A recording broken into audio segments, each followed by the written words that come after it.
Tripura police সপ্তাহ উপলক্ষে পিটিএজি cricket মাঠে শুক্রবার এক প্রীতি ক্রিকেট ম্যাচ হয়।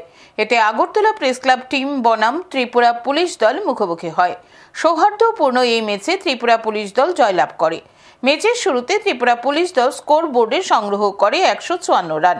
পাল্টা খেলতে নেমে আগরতলা প্রেস ক্লাব টিম 120 রানই করতে সক্ষম হয়।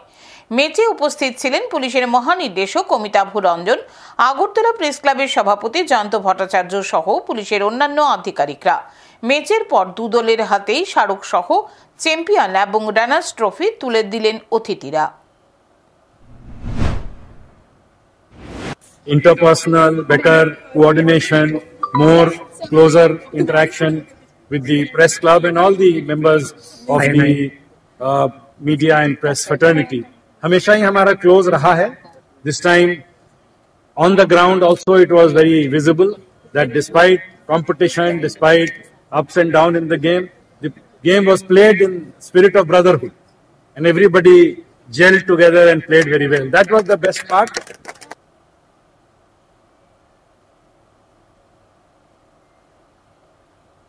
নিয়ে নিচ্ছি ছোট্ট একটি বিজ্ঞাপন বিরতি, সঙ্গে থাকুন।